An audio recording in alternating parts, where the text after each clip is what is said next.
அனைவருக்கும் வணக்கம். இன்னைக்கு ஹிந்து நியூஸ் பேப்பர்ல என்ன நியூஸஸ் இருக்கு அப்படின்னு சொல்லி பார்ப்போம். ஸோ இன்னைக்கு பார்த்தீங்கன்னா பெரிய அளவு நமக்கு செய்திகள் குறைவு தான். இங்க என்ன குடுத்துருக்காங்கன்னா, விருதுநகர்ல வந்து அந்த பட்டாசு தொழிற்சாலையில வந்து ஒரு அ வெடி விபத்து ஏற்பட்டு 23 பேர் வந்து இறந்து போயிட்டாங்க அப்படிங்கிற ஒரு செய்தி வந்திருக்கு. 2022ல இருந்து பார்க்குறப்ப கிட்டத்தட்ட 134 பேர் இந்த மாதிரியான சம்பவங்கள்னால இறந்து போயிருக்காங்க. 89 பேருக்கு வந்து பார்த்தீங்கன்னா, இந்த மாரியான சம்பவங்கள்னால உடற்காயங்கள் அந்த மாரி இன்ஜுரீஸ் வந்து ஏற்பட்டிருக்கு. ஓகேங்களா?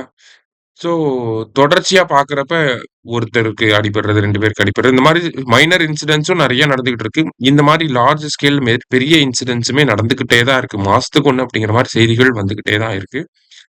இது முக்கிய காரணம் என்ன அப்படின்னு பார்த்தீங்கன்னா, அங்க இருக்கக்கூடிய பட்டாசு ஆலைகள்ல பெரிய அளவு என்ன இல்ல சேஃப்டி மெஷர்ஸ் அப்படிங்கிறது இல்ல.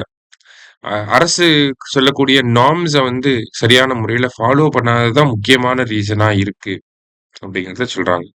ஓகேங்களா?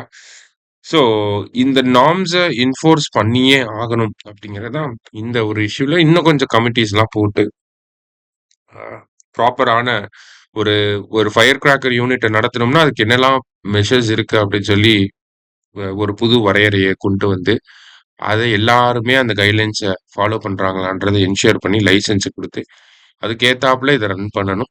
சேஃப்டி மெஷர்ஸ வந்து என்ஹான்ஸ்டா குடுக்கணும். அப்படி இல்லன்னா லைசென்ஸ் கேன்சல் செய்யப்படும் அப்படிங்கிற மாரி இன்னும் கொஞ்சம் ஸ்ட்ரிக்ட்டான ப்ரொசீஜர்ஸ நம்ம எடுத்துட்டு வரப்ப, இந்த மாரியான சம்பவங்கள நம்மளால தடுக்க முடியும். சரிங்களா? அடுத்ததா வந்து பார்த்தீங்கன்னா, நமக்கு amid conflict crude oil imports decline nearly 17% in March அப்படின்னு சொல்லி குடுத்துருக்காங்க. ஸோ நமக்கு வந்து இந்த வெஸ்ட் ஏஷியன் கிரைசிஸ் அப்படிங்கிறது போய்க்கிட்டு இருக்கு. ஸோ இந்த வெஸ்ட் ஏஷியன் கிரைசிஸ் போய்க்கிட்டு இருக்கனால, நம்ப இறக்குமதி செய்யக்கூடிய கச்சா எண்ணெய் அதனுடைய அளவு வந்து 17% வந்து குறைஞ்சிருக்கு அப்படிங்கிறத குடுத்துருக்காங்க. இதே மார்ச் 2025ல வந்து பார்த்தீங்கன்னா, இந்தியா கிட்டத்தட்ட 22 மில்லியன் டன்ஸ் ஆஃப் க்ரூட் ஆயில நம்ப இறக்குமதி பண்ணியிருக்கோம். ஆனா மார்ச் 2026ல வந்து பார்த்தீங்கன்னா, 18% தான் நம்ப இறக்குமதி பண்ணியிருக்கோம். அப்படிங்கிறத இங்க குடுத்துருக்காங்க.